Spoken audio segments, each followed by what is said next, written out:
الحمد لله نحمده ونستعينه ونستغفره ونؤمن به ونتوكل عليه ونعوذ بالله من شرور أنفسنا ومن سيئات أعمالنا من يهده الله فلا مضل له ومن يضلله فلا هادي له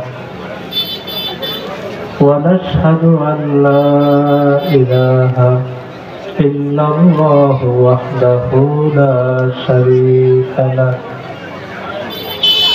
ونشهد أن سيدنا وسندنا وحبيبنا ومولانا محمدا عبده ورسوله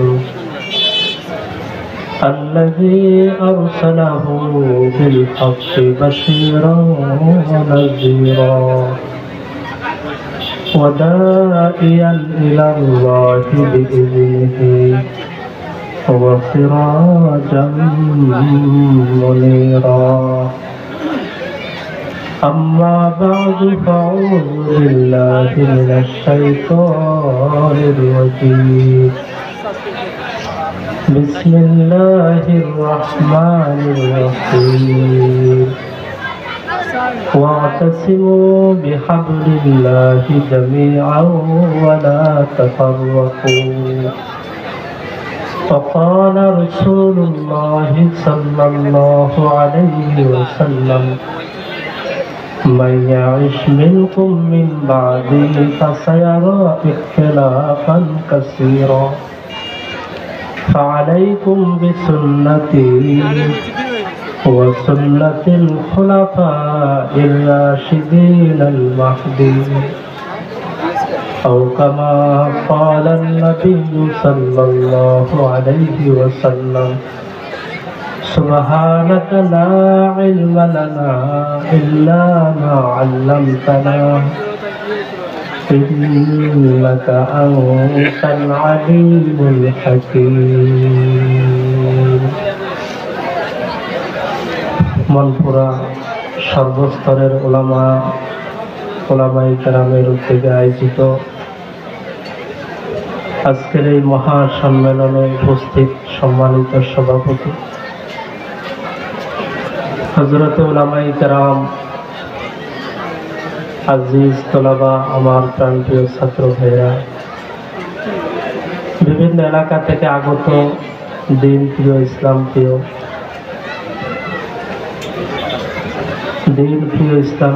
আমার মুরব্বিয়ানে আযম, যুবক ভাইরা, আল্লাহ রাব্বুল আলামিনের দরবারে অসংখ্য শুকরিয়া যে মহান রব্বুল আলামিন আমাদেরকে আজকে পবিত্র রমজান মাসকে সামনে রেখে এরকম একটা মহতী মহাসম্মেলন করার মতো, সম্মেলনে আসার মতো আল্লাহ তাআলা আমাদেরকে তৌফিক নসিব করেছেন। এজন্য সেই মহান মালিকের দরবারে একবার শুকরিয়া আদায় করি, আলহামদুলিল্লাহ। সম্মানিত উপস্থিতি, উম্মতের উলামায়ে কেরামের জিম্মাদারি হলো, দায়িত্ব হলো দেশের মধ্যে এবং সমাজের মধ্যে যখনই কোনো দ্বীনি ফিতনা দেখা দেয়, দ্বীনি কোনো ফিতনার আবির্ভাব সমাজের মধ্যে আবির্ভাব করতে থাকে, তো উম্মতের উলামায়ে কেরামের জিম্মাদারি হলো, দায়িত্ব হলো এই ব্যাপারে উম্মতকে সতর্ক করা, সাবধান করে দেওয়া। এটা মুহাম্মদুর রাসূলুল্লাহ সাল্লাল্লাহু আলাইহি ওয়াসাল্লাম উম্মতের উলামাদেরকে জিম্মাদারি দিয়েছেন।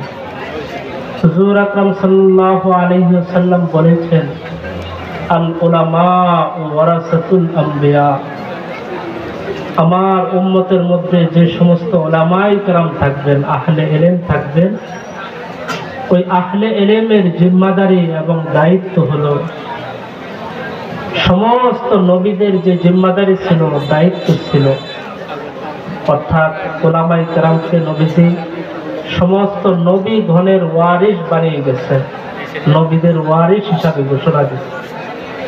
নবীরা যেমনি ভাবে উম্মতের মধ্যে যখন শিরক বিদআত এবং ফিতনা দেখা দিত, নবীরা উম্মতকে সতর্ক করতেন, সাবধান করতেন। উম্মতের উলামাদেরও সেই জিম্মাদারি, সেই দায়িত্ব সাধারণ মানুষকে দ্বীনি ফিতনা থেকে সাবধান করা। আল্লাহ তাআলা আমাদের সকলকে দ্বীনি ফিতনাগুলোকে প্রথমে বুঝে এই ফিতনা থেকে আল্লাহ তাআলা আমাদের জিন্দেগিকে হেফাজত করার তৌফিক নসিব করেন। সকলে বলি আমিন। সম্মানিত উপস্থিতি, দ্বীনি ফিতনার মধ্যে আমাদের এই সমাজে নতুন করে এই একটা ফিতনারও আবির্ভাব ঘটছে, যে আমাদের সামনে কোরআন আছে, হাদিস আছে, তাহলে আমরা মাযহাব মানব কেন? কি বলেন? এই রকমের কথাবার্তা আমাদের সমাজের মধ্যে আমাদের কিছু কিছু ভাইয়েরা বলে না বলে না? সবাই বলেন, বলে না বলে না? কোরআন আছে আমাদের সামনে, হাদিস আছে, তাহলে আমরা মাযহাব মানব কেন? মাযহাব মানার দরকার আছে না নাই? উম্মতের উলামায়ে কেরাম, মুজতাহিদিনে কেরাম এবং রাসূলুল্লাহ সাল্লাল্লাহু আলাইহি ওয়াসাল্লামের জামানা থেকেই এই মাযহাব মানার, তাকলিদ করা, কোনো ব্যক্তিকে অনুসরণ করার প্রচলন আজ নয়, কাল নয়, 200 বছরের ঘটনা নয়। এটা 1400 বছর আগ থেকেই মাযহাব মানার, তাকলিদের অনুসরণ করার প্রচলন চলে আসতেছে। এটা আজকের বিষয় না। মাযহাব মানার মানে কি, এই কথাটাকে খুব ভালোভাবে বুঝবেন। আজকে আমরা কোনো ওয়াজ করার জন্য, নসিহত করার জন্য বসি নাই, কিছু কথা বোঝার জন্য আমরা আজকে বসছি। আল্লাহ তাআলা যেন আমাদের সবাইকে তৌফিক দান করে আমরা কথাগুলাকে ভালোভাবে বুঝে নিতে পারি। আমাদের মধ্যে বলে যে মাযহাব মানা লাগবে না, কোরআন হাদিস আমাদের সামনে আছে, কোরআন মানবো, হাদিস মানবো, মাযহাব কেন মানবো? এরকমের কথা বলে। মাযহাব মানা হলো মানে মাযহাব মানার দরকার কেন, এটা ভালোভাবে বুঝতে হবে। সর্বপ্রথম আমরা সকলে মানতে হবে একমাত্র কাকে বলেন? আরো জোরে বলেন, কাকে? আল্লাহকে মানতে হবে। দ্বিতীয় নম্বরে আমাদের সকলকে মানতে হবে রাসূলকে। দ্বিতীয় নম্বরে কাকে মানতে হবে? রাসূলকে মানতে হবে। 1 নম্বরে মানবো কাকে? 2 নম্বরে কাকে মানবো? রাসূলকে। আল্লাহকে মানবো, এটাই আসল। রাসূলকে মানা এটা আসল না। মানতে তো হবে আমাদের মালিককে, আল্লাহ তাআলাকে। রাসূলকে মানবো এই কারণে যে রাসূলের সাথে সরাসরি জিবরাইল আলাইহিস সালামের মাধ্যমে যোগাযোগ ছিল কার সাথে? আল্লাহর সাথে। কার সাথে ছিল? আল্লাহর সাথে। আল্লাহর সাথে। এজন্য রাসূলকে এই কারণে আমরা মানব যে রাসূলের সাথে যোগাযোগ ছিল জিবরাইল আলাইহিস সালামের মাধ্যমে সরাসরি আল্লাহ সুবহানাহু ওয়া তাআলার সাথে। আল্লাহকে মানা এটা হলো আসল, রাসূলকে মানা এটা হলো দ্বিতীয় নম্বরে, এই কারণে যে রাসূলের সাথে যোগাযোগ ছিল আল্লাহর সাথে। এই জন্য আল্লাহর সাথে দুনিয়ার কোনো মানুষ যোগাযোগ করতে পারবে না। আল্লাহর সাথে যোগাযোগ করতে পারে শুধুমাত্র নবীরা, আম্বিয়া কেরাম আলাইহিমুস সালাম। এই জন্য আমাদের নবীকে আমরা দ্বিতীয় নম্বরে এই কারণেই মানব যে নবীর সাথে সরাসরি সম্পর্ক আর যোগাযোগ ছিল আল্লাহ তাআলার সাথে। এজন্য আল্লাহ কি হুকুম আহকাম নাজিল করেন ওইটা রাসূলুল্লাহ সাল্লাল্লাহু আলাইহি ওয়াসাল্লামের জবানের মাধ্যমে, তার দিক নির্দেশনার মাধ্যমে আল্লাহ তাআলার হুকুম আহকামকে রাসূলের মত অনুযায়ী দ্বিতীয় নম্বরে মানা, এটা হলো রাসূলকে মানা। আসল মানা হলো কাকে? দুই নম্বরে কাকে? রসুলকে। তাহলে আল্লাহকে মানবো, রসুলকে মানবো। আল্লাহর সাথে আমরা যোগাযোগ করতে পারি না, আর রসুল এখন আমাদের মাঝে জীবিত নাই, উনি দুনিয়া থেকে বিদায় হয়ে চলে গেছেন। তো আল্লাহর সাথে যোগাযোগ করাও সম্ভব না, রসুলের সাথে রসুলও আমাদের মাঝে নাই। তাহলে আল্লাহ এবং রসুলকে মানতে হবে দুইটা জিনিসের মাধ্যমে। কয়টা জিনিস সকলে বলেন?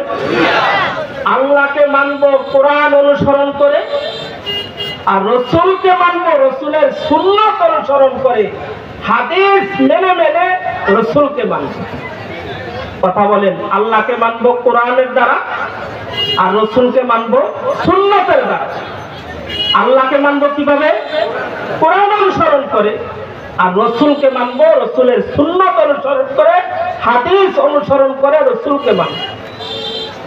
তাহলে কোরআন মানবো, হাদিস মানবো, এই দুইটার পরে আবার মাযহাব আসলো কিভাবে আমি আপনাদেরকে বুঝিয়ে বলার চেষ্টা করব, আল্লাহ তাআলা যদি তৌফিক নসিব করে।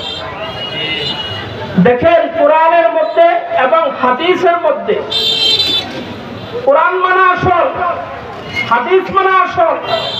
মাযহাব কেন মানবো? কোরআনের মধ্যে কিছু কিছু আল্লাহ পাকের হুকুম আছে সুস্পষ্ট।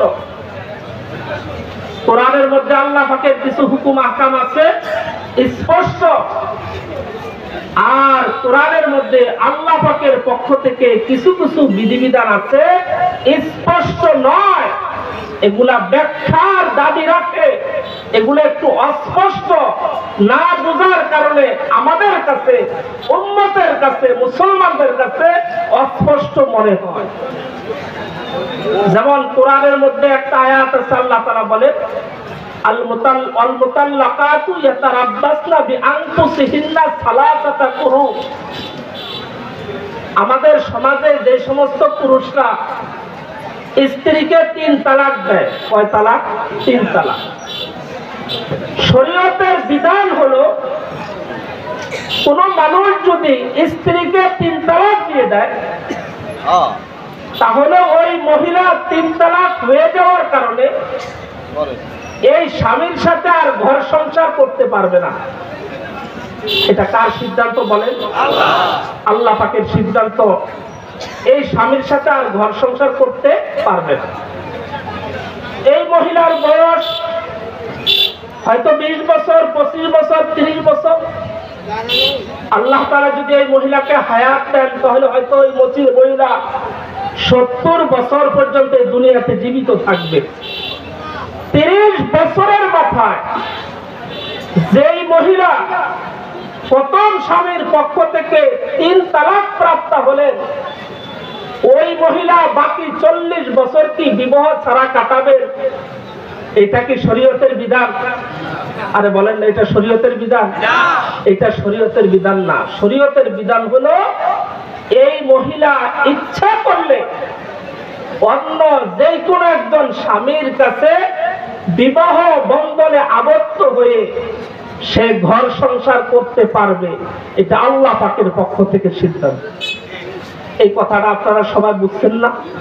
কিন্তু এখানে একটা বিষয় আছে। বিষয়টা কি?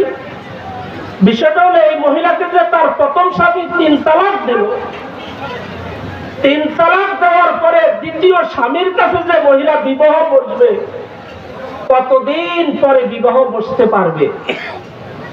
এই বিধানটা এখানে বুঝার বিষয়। আল্লাহ তাআলা কোরআনের মধ্যে জানাইছেন, ওয়াল মুতাল্লাকাতু ইয়াতারাব্বাসনা বিআনফুসিহিন্না সালাসাতা কুরু। এই মহিলা প্রথম স্বামীর পক্ষ থেকে 3 তালাক প্রাপ্ত হওয়ার পরে 3 কুরু পর্যন্ত অপেক্ষা করতে হবে। 3 কুরু যখন অতিক্রম হয়ে যাবে, তাহলে ওই মহিলা এখন গিয়ে দ্বিতীয় স্বামীর কাছে, অন্য কোন স্বামীর কাছে বিবাহ বসতে পারবে। কয় কুরু? শব্দটা কোরআনের ভাষা হলো কুরু। শব্দটা কি? কুরু। এখন এই কুরুর অর্থ কি? এই কুরুর অর্থ কি? এই কুরুর ব্যাখ্যা কোরআনের কোন জায়গায় নাই, হাদিসের অন্য কোন জায়গায় কুরুর ব্যাখ্যা পাওয়া যায় না। ডিকশনারি গুলা তালাশ করলে কুরুর ব্যাখ্যা পাওয়া যায় দুইটা, একটা নয় দুইটা ব্যাখ্যা পাওয়া যায়, দুইটা তর্জমা পাওয়া যায় কুরুর। এই জন্য কুরুর শব্দের তর্জমা বুঝতে হলে কোরআন দ্বারা দিয়ে বোঝা যায় না, হাদিস দ্বারা বোঝা যায় না। এই কুরুর ব্যাখ্যা, এই কুরুর ব্যাখ্যা বুঝতে হলে মুস্তাহিদ ইমামের মতামতের দ্বারা কুরুর ব্যাখ্যা বুঝে নিতে হবে। এই জন্যই আমাদেরকে মাযহাব মানতে হবে। কথাটা বুঝাইতে পারি না আপনাদেরকে? কথাটা কি বুঝছেন? কোরআনের আয়াত, এটার ব্যাখ্যা যখন কোরআনে পাওয়া যায় না, এটার ব্যাখ্যা যখন হাদিসে পাওয়া যায় না, সুস্পষ্ট ভাবে এই কুরুর ব্যাখ্যা দুই দিকে আছে। 3 কুরু মানে কেউ কেউ বলেন 3 মাসিক পর্যন্ত, 3টা হায়েজ পর্যন্ত মহিলা অপেক্ষা করতে হবে। আর কেউ কেউ বলেন যে 3টা হায়েজ নয়, মহিলা হায়েজ থেকে পবিত্র হওয়ার পরে 3টা পবিত্র পর্যন্ত তাকে অপেক্ষা করতে হবে। এই রকমের ব্যাখ্যা পাওয়া যায় কুরুর। সুতরাং আমাদের ইমাম কি ব্যাখ্যা দিয়েছেন, ইমাম আবু হানিফা কি ব্যাখ্যা দিয়েছেন, ওই আবু হানিফার ব্যাখ্যা মানাকে এটাকে বলা হয় মাযহাব মানা। ইমাম শাফি কি ব্যাখ্যা দিয়েছেন, ওই ব্যাখ্যা মানাকে বলা হয় মাযহাব মানা। এই ব্যাখ্যা আব্দুল্লাহ ইবনে মাসউদ কি দিয়েছেন, ওই ব্যাখ্যা মানাকে বলা হয় মাযহাব মানা। সুতরাং কোরআন থেকে না পাইলে, হাদিস থেকে ব্যাখ্যা না পাওয়া গেলে মুস্তাহিদ ইমামদের মতামত মানাকে বলা হয় মাযহাব মানা। এখন আপনি যদি বলেন কোরআন মানবো আর হাদিস মানবো, মাযহাব মানবো না, তাহলে কুরুর ব্যাখ্যা আপনি না পাবেন কোরআনের মধ্যে, না পাবেন হাদিসের মধ্যে। সুতরাং মাযহাব মানা ছাড়া, কোন মুস্তাহিদ ইমামের ব্যাখ্যা মানা ছাড়া এই কুরুর তরজমা বের করা, ব্যাখ্যা বের করা, মতামত বের করা আমাদের পক্ষে সম্ভব না। এটাকে বলা হয় কি মানা বলেন? মাযহাব মানা। রাসূলুল্লাহ সাল্লাল্লাহু আলাইহি ওয়াসাল্লাম এক হাদিসের মধ্যে বলছেন, মাল্লাম ইয়াহজারিল মুখতাবারাত ফালইউজিন বিহারবিন মিনাল্লাহি ওয়া রাসূলিহি। যে সমস্ত মানুষগুলা মুখতাবারাত থেকে বিরত থাকবে না, তারা যেন আল্লাহ এবং তার রাসূলের সাথে যুদ্ধ ঘোষণা করলো। নাউজুবিল্লাহ বলেন। কি শব্দ আছে কোরআন হাদিসের মধ্যে? মুখতাবারাত একটা শব্দ আছে। যে মুখতাবারাত থেকে যারা বিরত থাকবে না, তারা যেন আল্লাহ এবং রাসূলের সাথে যুদ্ধ ঘোষণা করবে। এখন এই মুখতাবারাতের তরজমা কি, ব্যাখ্যা কি? এই মুখতাবারাত শব্দের অর্থ হলো বর্গা চাষ। কি চাষ? আমাদের দেশে জমি জমা বর্গা চাষ হয় না? রাসূল বলেন যারা বর্গা চাষ থেকে বিরত থাকে না, তারা যেন আল্লাহ এবং রাসূলের সাথে যুদ্ধ ঘোষণা করে। এখন আমাদের দেশের মধ্যে ভুল বুঝবেন না আপনারা, রাসূলুল্লাহ সাল্লাল্লাহু আলাইহি সাল্লামের জামানার মধ্যে এই বর্গা চাষের বিভিন্ন পদ্ধতি ছিল, বর্গা চাষের বিভিন্ন সিস্টেম ছিল। আমাদের বাংলাদেশের মধ্যে এক সিস্টেম, পাকিস্তানের মধ্যে আরেক সিস্টেম, বাগদাদের মধ্যে আরেক সিস্টেম, ইন্ডিয়ার মধ্যে আরেক সিস্টেম, বর্গা চাষ। এখন রাসূলুল্লাহ সাল্লাল্লাহু আলাইহি ওয়াসাল্লাম কোন ধরনের বর্গা চাষ থেকে উম্মতকে বিরত থাকতে বলছে, এই ব্যাখ্যাটা কোরআনে পাওয়া যায় না। কোথায় পাওয়া যায় না বলেন? আরো জোরে বলেন। কোথায় পাওয়া যায় না? হাদিসও পাওয়া যায়। সব ধরনের বর্গা চাষ নিষেধ হবে না, কিছু কিছু জায়েজ থাকবে। তো সুতরাং কোন ধরনের বটগাছ আজ থেকে রাসূলুল্লাহ সাল্লাল্লাহু আলাইহি সাল্লাম উম্মতকে বিরত থাকতে বলছেন, এটার ব্যাখ্যা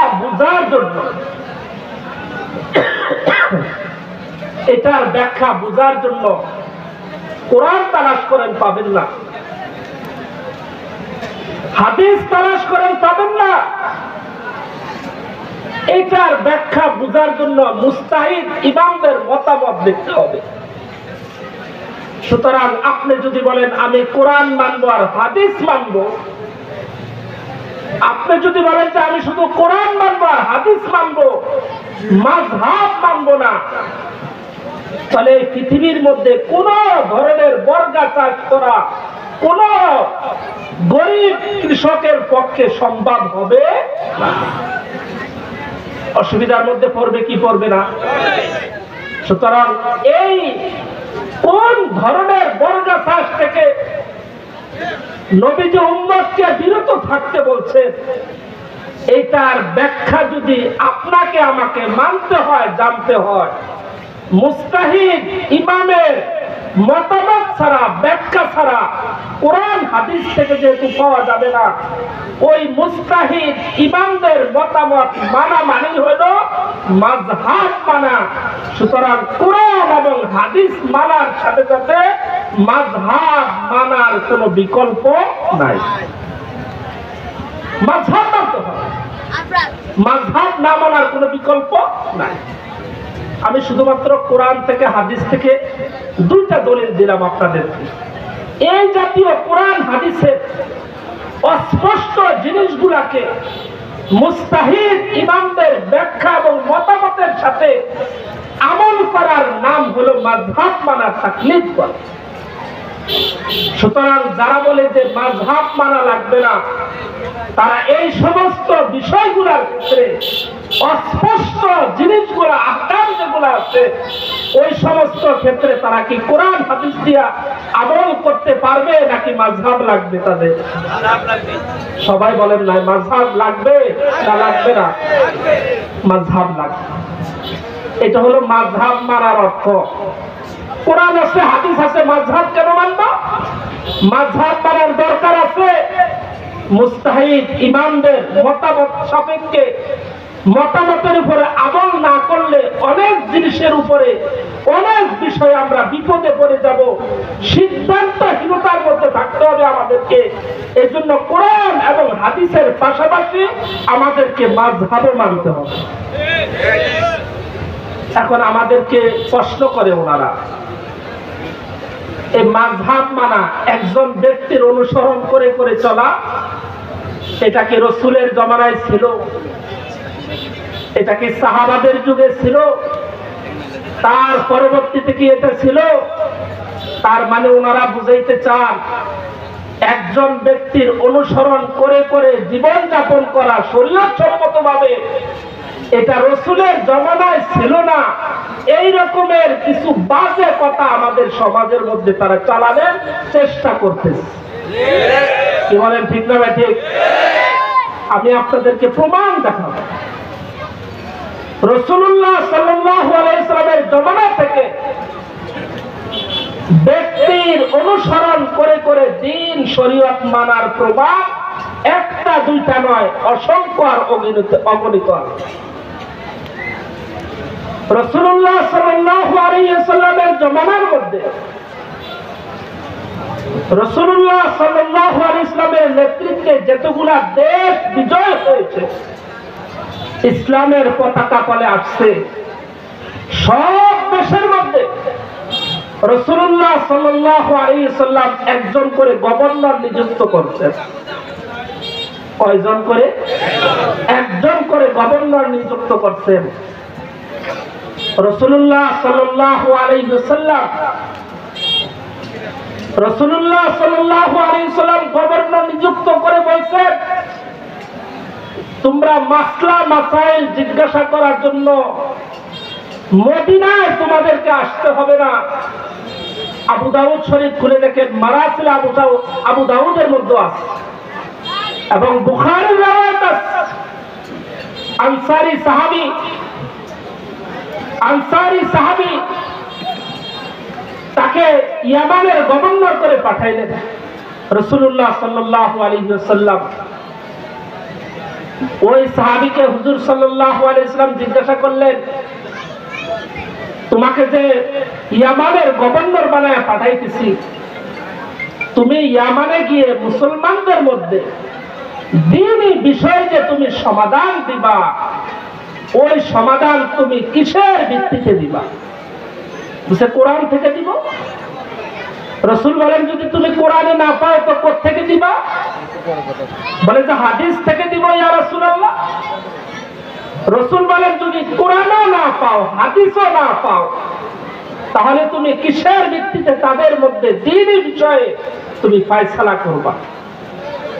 তখন ওই সাহাবী আল্লাহ রাসূলের সামনে সুস্পষ্ট ভাবে বলছেন, আজতাহিদু বিরাই, আমি আমার রায়ের দ্বারা, আমি আমার আকলের দ্বারা চিন্তা ফিকির করে ইজতিহাদ করে তাদের মধ্যে আমি ফয়সালা দিয়ে দিব। কোরআনে না থাকলেও, হাদিসে না থাকলেও আমি চিন্তা ফিকির করে করে তাদের মধ্যে ফয়সালা করব। আর ওই ইয়ামানবাসীদেরকে রাসূল বলে দিয়েছেন, তোমাদেরকে গভর্নর দিয়ে দিলাম আমি মুআয ইবনে জাবাল রাদিয়াল্লাহু তাআলা আনহুকে তোমাদের জন্য গভর্নর নিযুক্ত করলাম, তোমরা তাকে অনুসরণ করে করে চলবা। কোরআন হাদিস তো আছেই, মুআয ইবনে জাবালকে তোমরা মানবা। সুতরাং রাসূলুল্লাহ সাল্লাল্লাহু আলাইহি ওয়াসাল্লামের জমানায় একজন ব্যক্তিকে অনুসরণ করে করে চলার প্রচলন রাসূলের জমানায় ছিল না? ছিল না? বলেন, রাসূলের জমানায় ছিল না? ছিল না? ছিল।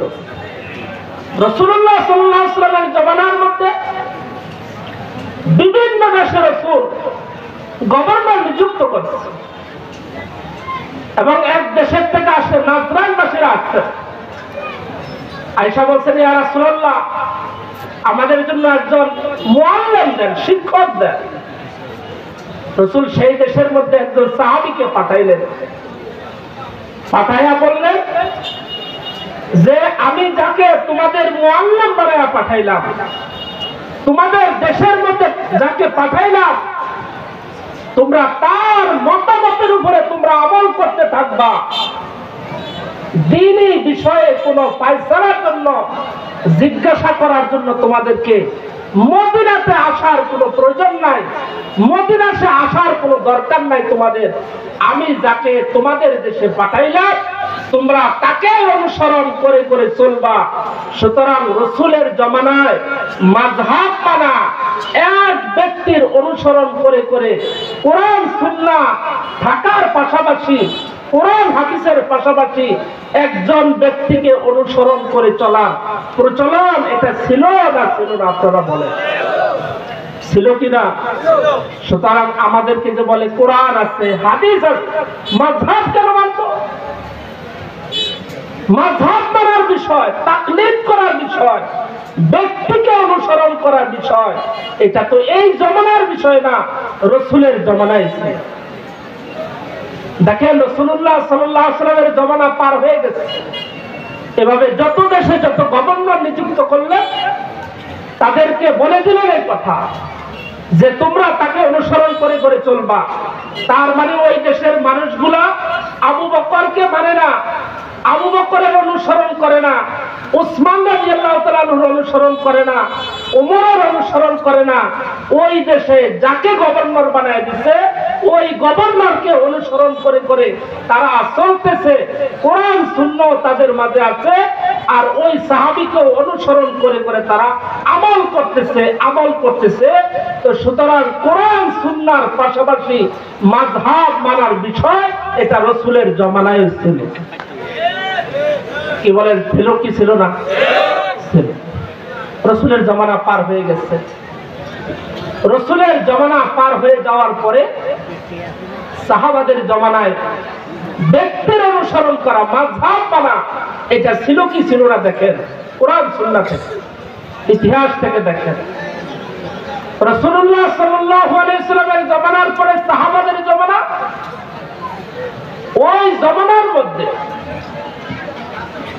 বিভিন্ন দেশের মধ্যে একজন করে মুফতি নিয়োগ দেওয়া হলো। এরা একজনও সাধারণ মানুষ না, সবাই হলো রাসূলের সাহাবী। মক্কাতে মুফতি হিসাবে নিয়োগ দেওয়া হলো হযরত আব্দুল্লাহ ইবনে আব্বাস রাদিয়াল্লাহু তাআলা আনহুকে। মদিনাতে মুফতি হিসাবে নিয়োগ দেওয়া হলো যায়েদ ইবনে সাবিত রাদিয়াল্লাহু তাআলা আনহুকে। আর কুফার মধ্যে মুফতি হিসাবে নিয়োগ দেওয়া হলো আব্দুল্লাহ ইবনে মাসউদ রাদিয়াল্লাহু তাআলা আনহুকে। কয় দেশের মধ্যে কয়জন দিল? 3 দেশের মধ্যে 3 জন। মক্কাতে আব্দুল্লাহ ইবনে আব্বাস, মদিনাতে যায়েদ ইবনে সাবিত, আর কুফাতে আব্দুল্লাহ ইবনে মাসউদ রাদিয়াল্লাহু তাআলা আনহু। মজার বিষয় দেখেন, মদিনার মানুষ মানে যায়েদ ইবনে সাবিতকে, আর মক্কার মানুষ মানে আব্দুল্লাহ ইবনে আব্বাসকে, আর কুফা নগরীর মানুষ অনুসরণ করে আব্দুল্লাহ ইবনে মাসউদ রাদিয়াল্লাহু তাআলা আনহুকে। এক দেশের মানুষ অন্য দেশের মুফতির অনুসরণ করে না, ওনার মাযহাবকেই মানে। সুতরাং সাহাবাদের জমানায় মাযহাব মানার প্রচলন ছিল কি ছিল না বলেন? এটার জ্বলন্ত প্রমাণ কি? বুখারীর riwayat আছে, অন্যান্য কিতাবের মধ্যে আছে, আপনারা খুলে দেখবেন।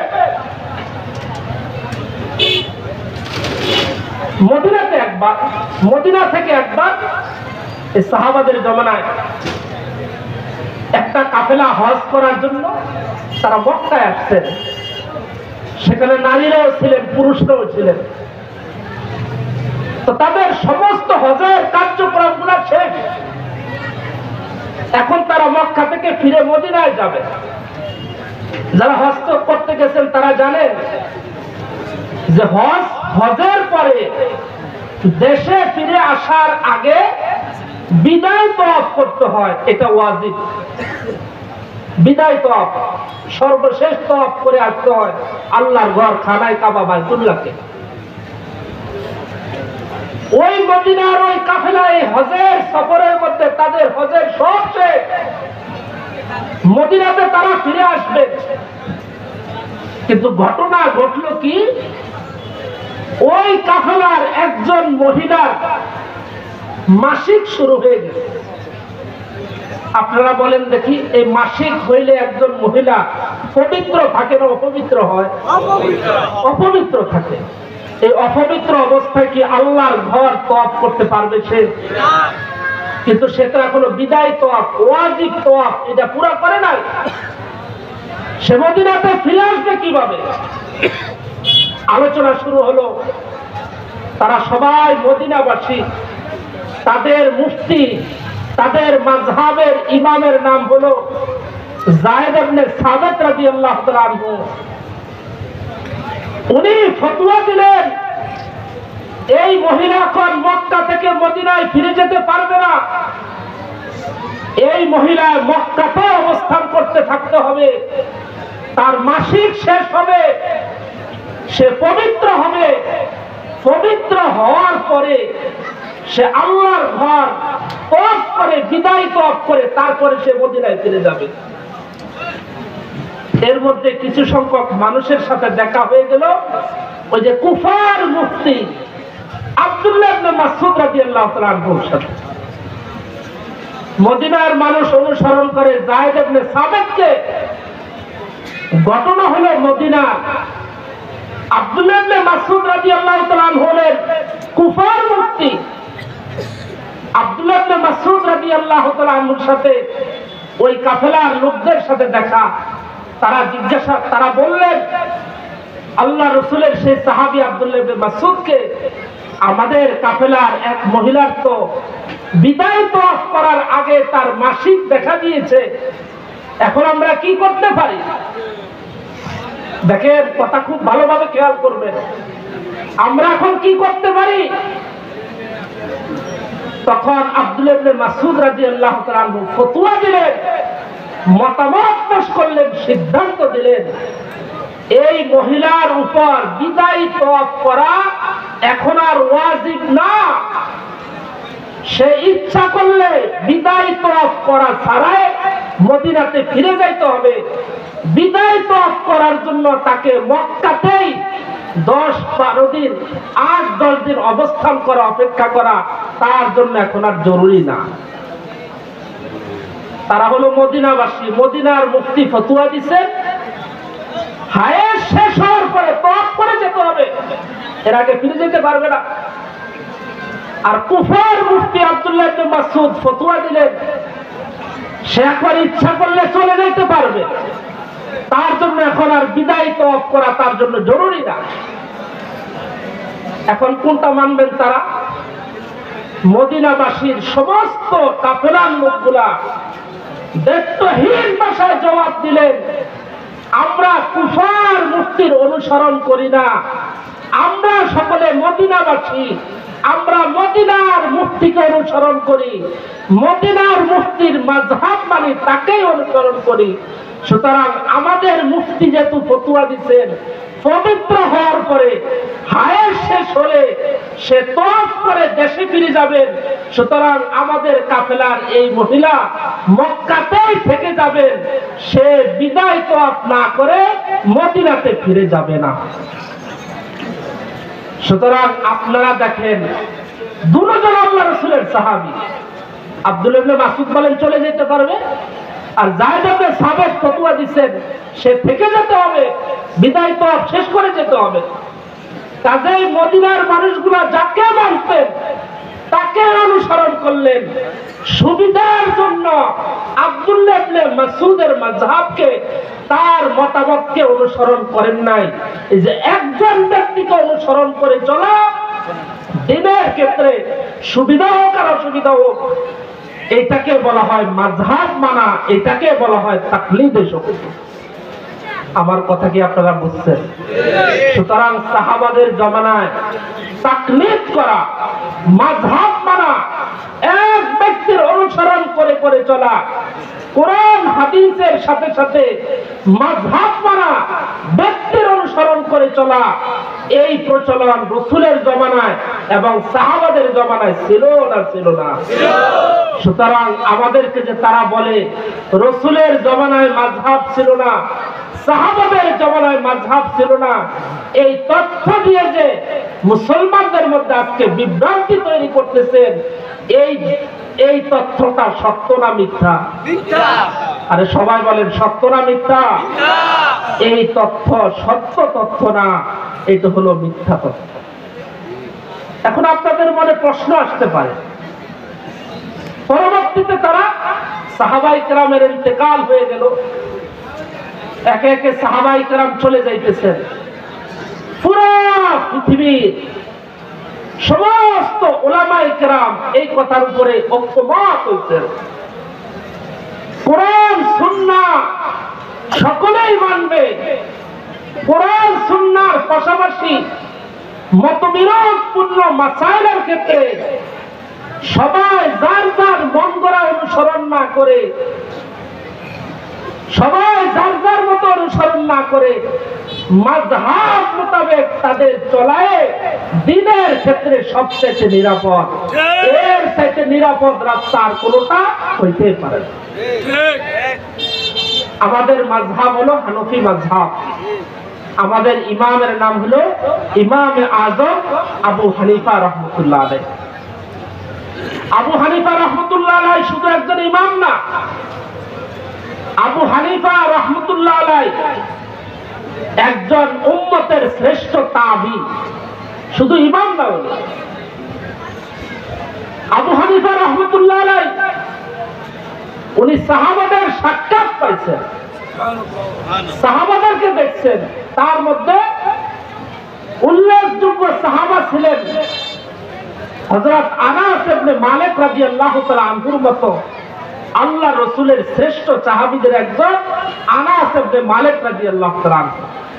ওনার সাক্ষাৎও পাইছেন আমাদের ইমাম আযম আবু হানিফা রাহমাতুল্লাহ আলাইহি। এই ইমাম আযম আবু হানিফা রাহমাতুল্লাহ আলাইহি ওনার মাযহাবকে হানফি মাযহাব বলি, শাফি রাহমাতুল্লাহ আলাইহির মাযহাবকে আমরা শাফি মাযহাব বলি, হাম্বলি মাযহাব ইমাম আহমদ ইবনে হাম্বল রাহমাতুল্লাহ আলাইহির মাযহাবকে আমরা হাম্বলি মাযহাব বলি। এই চার মাযহাব পরবর্তীতে কোত্থেকে আসলো? মাযহাব কি আরো হইতে পারতো না? কি বলেন? আমাদের মনে এমন প্রশ্ন জাগে কি জাগে না? মাযহাব পরবর্তীতে চারটা হলো কেন? ইমাম তো আরো ছিলেন, অনেক বড় বড় হানফি মাযহাবের মধ্যে বড় বড় ইমাম ছিলেন, আরো বড় বড় অন্যান্য ইমামরাও ছিলেন। চার মাযহাব আসলো করতে। আসলে মাযহাব চারটা হয়েছে, পাঁচটা হয় নাই। কারণ এটাই, একজন মানুষের জীবনের শুরু থেকে মৃত্যু পর্যন্ত যত মাসাইল আছে, সমস্ত মাসাইলের সমাধান শুধুমাত্র এই চারজন ইমামেই দিয়ে গেছেন। অন্য ইমামরা অনেক মাসালা ব্যক্ত করে গেছেন, কিন্তু সমস্ত মাসালার সমাধান তারা দিয়ে যেতে পারেন নাই। এই জন্য মাযহাব হয়েছে কয়টা? আরে জোরে বলেন না, কয়টা? পাঁচটা হইতে পারতো না? ইমাম আউজাইর একটা মাযহাব হইতো, হয় নাই কেন?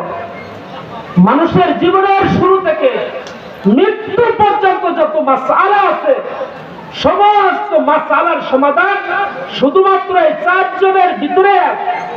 চারজনেই দিচ্ছেন, অন্য কেউ সব মাসআলার সমাধান দেয় নাই।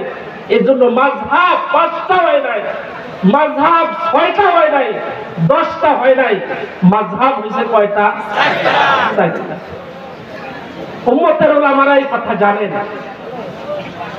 সমস্ত সাহাবাদের মধ্যে যেই পরিমাণ ইলম ছিলেন, আল্লাহ তাআলা শুধুমাত্র 6 জন সাহাবার মধ্যে সমস্ত সাহাবাদের ইলমকে আল্লাহ তাআলা জমা করছেন। কয়জন সাহাবার মধ্যে? 6 জন। 6 জন সাহাবার মধ্যে আল্লাহ তাআলা সমস্ত ইলমগুলোকে জমা করেন। আর এই 6 জন সাহাবার মধ্যে যে পরিমাণ ইলম ছিলেন, ওই পরিমাণ ইলম আল্লাহ তাআলা 2 জন সাহাবীর অন্তরের মধ্যে আল্লাহ তাআলা জমা করতেন। তাদের মধ্যে একজন ছিল আব্দুল্লাহ ইবনে মাসউদ, আরেকজন ছিলেন আলী রাদিয়াল্লাহু তাআলা আনহু। কয়জন? সমস্ত সাহাবাদের ইলম এই 2 জনের মধ্যে ছিল। 2 জনের অন্তরের মধ্যে, দিমাগের মধ্যে আল্লাহ তাআলা তাদের অন্তরের মধ্যে, 2 জনের মধ্যে সমস্ত সাহাবাদের ইলমকে আল্লাহ তাআলা জমা করেন। আর আল্লাহ তাআলা এই 2 জন সাহাবীর ইলমকে 2 জন তাবিঈর মধ্যে জমা করছেন। একজন ছিলেন আলকামা, আরেকজন ছিলেন আল আসওয়াদ। এই 2 জনের ভিতরে আল্লাহ তাআলা জমা করছেন এই সমস্ত সাহাবাদের ইলমকে। আলকামা, আসওয়াদ তাদের ছাত্র ছিলেন, তাদের শাগির্দ ছিলেন ইব্রাহিম নখী, তার ছাত্র ছিলেন হাম্মাদ, আর তার ছাত্র ছিলেন ইমামে আজম আবু হানিফা রাহমাতুল্লাহ আলাইহি।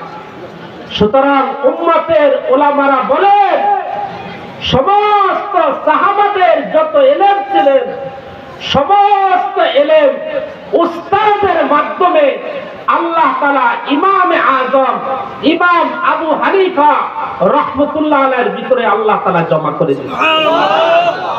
তার ভিতরে ইমাম, আমাদের ইমাম ইমামে আজম আবু হানিফা রাহমাতুল্লাহ আলাইহির ভিতরে আল্লাহ তাআলা জমা করছেন সমস্ত সাহাবাদের ইলম উস্তাদের মাধ্যমে। ইমাম আজম আবু হানিফা রাহমাতুল্লাহ আলাইহির মাযহাব, ওনার মাযহাব সম্পর্কে অন্যান্য ফুকাহারা ওনার শাগির্দরা বর্ণনা করছেন। আপনাদেরকে বলবে, অনেক মানুষ আমাদের বিভ্রান্তি সৃষ্টি করে যে সমস্ত ভাইয়েরা, তারা বলে ইমাম আজম আবু হানিফা রাহমাতুল্লাহ আলাইহি হাদিস জানতেন না। কি জানতেন না বলেন? হাদিস জানতেন না। কিন্তু তার ওই জমানার বড় বড় ফকিহ হযরত আবু ইউসুফ রাহমাতুল্লাহ আলাইহি কি বলেন? ইমাম আবু ইউসুফ রাহমাতুল্লাহ আলাইহি বলেন, আমরা হাজারো চেষ্টা করে একটা নতুন হাদিস আমরা ইমাম আজম আবু হানিফা রাহমাতুল্লাহ আলাইহির সামনে পেশ করতাম, আর আমরা সবাই মনে করতাম এই হাদিসটা তো অনেক দূর থেকে এসেছে, মনে হয় ইমাম আজম আবু হানিফা রাহমাতুল্লাহ আলাইহি এই হাদিসটা ওনার কাছে কখনো পৌঁছে নাই। আমরা যখন তার সামনে নতুন হাদিস পেশ করতাম, আমরা হাদিস পেশ করার আগে হাদিসের দুই চারটা আলফাজ আর লফজ শব্দ দেখে উনি এই হাদিসের ব্যাখ্যা তরজমা, এই হাদিসের অবস্থা ধরন, সহিহ না জয়ীফ না মওযু না দুর্বল, এই সব তাফসিলি ব্যাখ্যা আমাদেরকে শুনিয়ে দিতেন। ইমাম আবু ইউসুফ রাহমাতুল্লাহ আলাইহি বলেন, আমাদের জীবনে আমরা কখনো ইমাম আজম আবু হানিফা রাহমাতুল্লাহ আলাইহির সামনে উনি জানেন না এমন কোন হাদিস আমাদের জীবনে আমরা কখনো পেশ করতে পারি না। আমরা কখনো এরকমের হাদিস তার সামনে কি করতে পারি না, পেশ করতে পারি না। সুতরাং ইমাম আজম আবু হানিফা রাহমাতুল্লাহ আলাইহি হাদিস জানতেন না, উনি হাদিসের ব্যাপারে অজ্ঞ ছিলেন। এই কথাটা কি সত্য তথ্য না মিথ্যা তথ্য? আরে সবাই বলেন সত্য না মিথ্যা? এটা কোনো সত্য তথ্য নয়, মিথ্যা তথ্য দিয়ে ইমাম আজম আবু হানিফা রাহমাতুল্লাহ আলাইহি ইজ্জতের উপরে তারা আঘাত হানার চেষ্টা করতেছে। এটা উম্মতের আহলে হক উলামায়ে কেরাম কখনো বরদাস্ত করবে না, এটা কখনো বরদাস্ত করবে না। এখন আপনাদের মনে প্রশ্ন থাকতে পারে, হযরতটা চলে আসছে, ওনারা আলোচনা করবেন, আমি শুধু এই কথাটা বলে শেষ করছি। মাযহাব তো চারটা, আর ওই জামানার সমস্ত ফুকাহা উলামা মুফাসসিরিন মুহাদ্দিসিন সবাই ঐক্যমত পোষণ করছেন দুনিয়াতে মাযহাব চলবে কয়টা? চারটা মাযহাব চলবে। মাযহাবের অনুসরণ করে মানুষ চলবে। উম্মতের ফুকাহা উলামা মুহাদ্দিসিন মুফাসসিরিন সবাই ঐক্যমত এই কথার উপরে। দেখুন, আমাদের অনেকের মনে থাকতে পারে যে আমরা মাযহাব একটা মানবো কেন? কিছু কিছু ক্ষেত্রে ইমাম আবু হানিফাকে মানবো, আর কিছু কিছু ক্ষেত্রে ইমাম শাফিকে মানবো, আবার কিছু কিছু ক্ষেত্রে ইমাম মালিককে মানবো, আবার কিছু কিছু ক্ষেত্রে ইমাম আহমদ ইবনে হাম্বলকে মানবো। চার মাযহাবকে সমন্বয় করে যেদিকে যেটা সুবিধা হয় সেটা মানবো। কি বলেন? এই রকমের মানসিকতা তো আমাদের মধ্যে হইতে পারে। কি বলেন, হইতে পারে কি পারে না? শুধু হানাফি মাযহাব কেন মানবো আমরা? শাফি মাযহাব থেকেও কিছু মানবো, ওনারটাও তো হক মাযহাব। মালিকের তো মানবো, ওনারটাও তো হক মাযহাব। তো সুতরাং সব মাযহাবকে মানবো, একটা মানবো কেন? উম্মতের উলামারা বলছেন এটাও ঠিক হবে না, কারণ সুবিধাগুলোর ক্ষেত্রে আবু হানিফা, আবার আরেক সুবিধার ক্ষেত্রে ইমাম শাফি, আরেক সুবিধার ক্ষেত্রে ইমাম আহমদ ইবনে হাম্বল, আবার আরেক সুবিধা যত মাসলার ক্ষেত্রে ইমাম মালিক ইবনে আনাস। এই রকমের সুবিধাগুলা দেখে দেখে দ্বীনের অনুসরণ করা মানে হলো আমরা নফসের খায়েশের উপরে চলবো, নফসের খায়েশাতের অনুসরণ করব। সেখানে দ্বীন এই বিষয়ে শুধু খায়েশের উপরে চলা, এটা দ্বীন এবং শরীয়ত পছন্দ করে না। ঠিক কি বলেন? ঠিক কি ঠিক না? যেই দিকে যে সময় সুবিধা ওইটাই মানে, অসুবিধার ক্ষেত্রে আবু হানিফাকে ছেড়ে ইমাম শাফির দিকে জানবো। তো নফসের গোলামি আর খায়েশাতের উপরে চলা হবে। দ্বীন এটাকে পছন্দ করে, দ্বীন এটাকে পছন্দ করে না। হযরতরা আসছেন, আলোচনা করবেন। দেখেন, চার মাযহাব যে ছিল, চার মাযহাবের মধ্যে টুকিটাকি কিছু মাসাইল নিয়ে মতবিরোধ ছিল তাদের মধ্যে, কিন্তু কেউ কাউকে কাফের বলতেন না, কেউ কাউকে মুরতাদ বলতেন না, এমনকি কেউ কাউকে ফাসিকও বলেন নাই। বরং সর্বক্ষেত্রে তারা একে অপরকে ইজ্জত আর সম্মান দিয়ে দুনিয়াতে চার মাযহাবের ইমামরাই চলছে। বাগদাদের মধ্যে বাগদাদের বাদশাহ, বাগদাদের সে বাদশাহ প্রস্তাব দিলেন ইমাম মালিক রাহমাতুল্লাহ আলাইহি যে আপনার মুওয়াত্তায়ে মালিক কিতাব আমার শাসিত সমস্ত এলাকা সব মানুষের উপর আমি বাধ্য করে দেই, বাধ্যতামূলক করে দেই, তারা যেন মুওয়াত্তায়ে মালিক কিতাব পড়ে। এবং এই কিতাব অনুযায়ী তারা চলে। দেখেন ইমাম মালিক রহমতুল্লাহ আলাইহি, মালিকি মাযহাবের ইমাম, উনি ওই বাদশাকে কি জবাব দিছেন? ওই বাদশাকে জবাব দিছেন যে না, আপনি এই সিদ্ধান্ত নেওয়া কোনো মতেই ঠিক হবে না। কেন? বলে আপনার এই দেশের মধ্যে আমার মাযহাব চলে না, আবু হানিফা রহমতুল্লাহ আলাইহির মাযহাব চলে। সুতরাং যেই দেশের মধ্যে ইমাম আবু হানিফার মাযহাব চলে, আমার কিতাব সেই দেশের মধ্যে বাধ্য করে দিয়ে, বাধ্যতামূলক করে দিলে এই দেশের মানুষ যেভাবে নামাজ রোজা করে, এই নামাজ রোজার মধ্যে এক রকমের ফিতনা তৈরি হবে। এইটা কোনোদিন ফিতনার কারণ করতে আমি দিব না। কথাটা মনে হয় বুঝেন না আপনারা। উনি একজন মাযহাবের ইমাম, উনি বাদশার কথা অনুযায়ী ওই দেশের মধ্যে ওই কিতাবকে চালু করে দিতে পারতেন। কেন দেন নাই? যে আমার ওই কিতাব এই দেশের মধ্যে চালু করলে হানফি মাযহাবের অনুসারী যারা, তাদের মধ্যে ফিতনা তৈরি হবে, তারা বিভ্রান্তির মধ্যে পড়বে। হানফি মাযহাব তো হক মাযহাব, ওই হক মাযহাবের মধ্যে আবার মাযহাবকে আবার প্রচার করে তাদের মধ্যে ফিতনা তৈরি করা, এটা দ্বীন এবং শরীয়তের মেজাজ হইতে পারে না। করেন নাই উনি? করেন নাই? ইমাম শাফি রহমতুল্লাহ আলাইহি যখন ইমাম আবু হানিফা রহমতুল্লাহ আলাইহির কবর জিয়ারত করতে যাইতেন ওই দেশের মধ্যে, ইমাম শাফি রহমতুল্লাহ আলাইহিকে ফজরের নামাজ পড়াইতে দিতেন। তো ফজরের নামাজের মধ্যে ইমাম শাফি রহমতুল্লাহ আলাইহি সব সময় কুনুতে নাজিলা পড়তেন, সব সময় আর হামেশা পড়তেন। এটা ওনার মাযহাব। কিন্তু যখন উনি ইমাম আবু হানিফা রহমতুল্লাহ আলাইহি কবর জিয়ারত করতে যাইতেন, ওই এলাকার মধ্যে অবস্থান করতেন, ওনাকে যখন এই ফজরের নামাজ পড়ানোর জন্য দেওয়া হলো, উনি ফজরের নামাজে আর কুনুতে নাজিলা পড়েন না।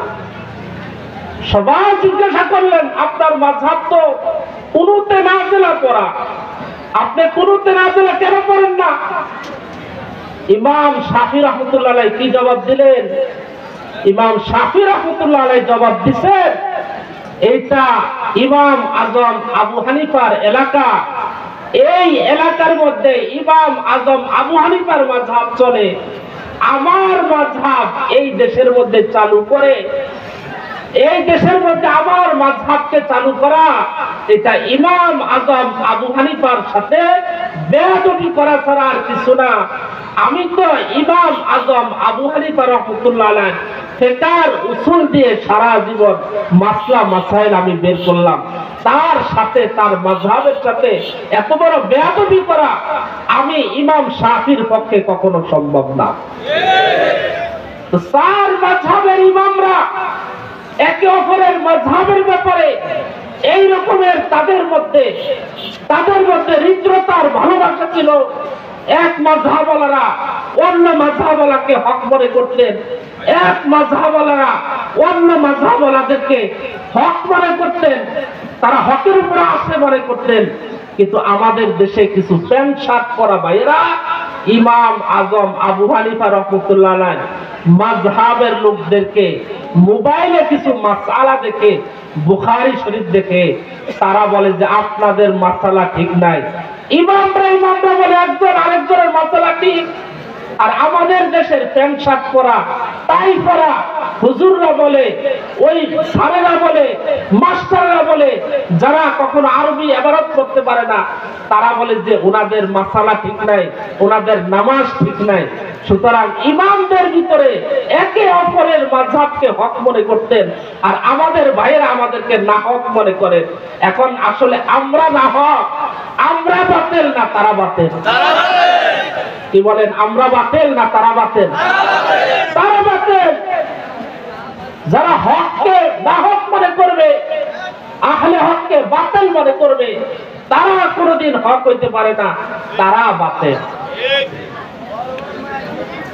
অন্য মাযহাবের মধ্যে বুকে হাত বাঁধার কথা, রফিয়া দায়ের করার কথা। কোন মাযহাবে কিন্তু তারাবির নামাজ 8 রাকাতের কথা নাই, 4 মাযহাবে তারাবির নামাজ কয় রাকাত? 20 রাকাত। আপনি কথা বুঝবেন, আমি শেষ করে দিতেছি। মাযহাবের মধ্যে মতবিরোধ আছে, বুকে হাত বাঁধার মাযহাবও আছে। মনে করেন ইমাম শাফি রাহমাতুল্লাহর মাযহাব হলো বুকে হাত বাঁধা। আমরা হানফিরা কি ইমাম শাফি রাহমাতুল্লাহর মাযহাবের লোকদেরকে বাতিল বলি? আরে বলেন না, বাতিল বলার সুযোগ আছে? হাম্বলি মাযহাবের লোকেরা আমরা যেভাবে নামাজ রোজা করি, ইবাদত বন্দেগী করি, তাদের ভিতরে কিছু কিছু ক্ষেত্রে ভিন্নতা থাকতে পারে, আমরা তাদেরকে বাতিল বলি না, নাহক বলি না। তাহলে আহলে হাদিস আর লাভার জামিদেরকে আমরা কেন বুকে হাত বাঁধার কারণে বাতিল বলি, রফি আদায় করার কারণে বাতিল বলি, জোরে আমিন বলার কারণে বাতিল বলি, পাও ফাঁক করে দাঁড়ানোর কারণে আমরা তাদেরকে বাতিল বলি? কেন বাতিল বলি? এগুলা তো অন্য মাযহাবে ছিল, তাদেরকে বাতিল বলি না, এদেরকে বাতিল বলি কেন? এদেরকে বাতিল বলার অনেক কারণ আছে। তার মধ্যে একটা কারণ হলো তারা হক ওয়ালাদেরকে বাতিল বলে। তারা হক যারা হকের উপরে আছে তাদেরকে তারা বাতিল বলে। এই জন্য হককে যারা বাতিল বলে তারা আর হক থাকে না, তারাও বাতিল হয়ে যায়। তারাও কি হয়ে যায়? বাতিল হয়ে যায়। তারা আর কি থাকে না? হক থাকে না।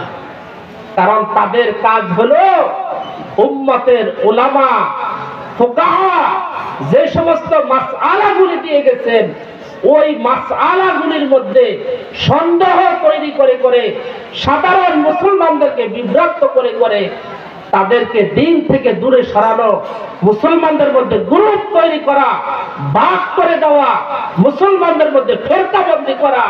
এই কারণে তারা হক না, তারাও বাতিল হয়ে যায়, তারা আর হক থাকতে পারে না। হুজুররা আসছেন, আমরা তো এই দেশেরই মানুষ, ওনারা আলোচনা করবেন। আল্লাহ তাআলা আমাদের সবাইকে এই কথাগুলাকে, মাযহাবের বিষয় আরো অন্যান্য বিষয় আজকে যত আলোচনা হবে এই কথাগুলোর উপরে আল্লাহ তাআলা আমাদেরকে আমল করা এবং জমে থাকা, আল্লাহ তাআলা আমাদেরকে বুঝার এবং আমল করার তৌফিক নসিব করেন। ওয়া আখিরু দাওয়ানা আনিল হামদুলিল্লাহি রাব্বিল আলামিন। আসসালাম।